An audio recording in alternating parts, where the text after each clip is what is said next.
నేను అందగత్తినే మాట్లాడితే మొహం చూసుకోండి అని చెప్తున్నారు. పోనీలేమ్మ, మొహం చూసుకోమన్నానికి మొహం ఉండదు కానీ అరే ఎదవల్లరా, మొహము అనేది నీ వల్ల రాలా. మీ అమ్మ నాన్న అలా ఉంటే అలా వచ్చావు, ఓకేనా?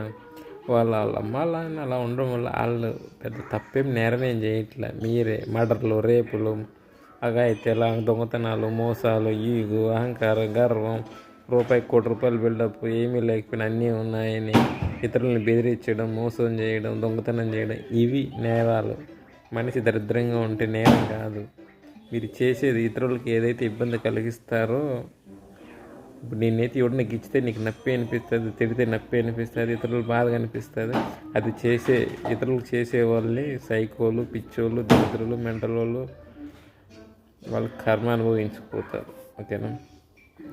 అది తప్పు. అంటే ఆమె ఎలా ఉంటే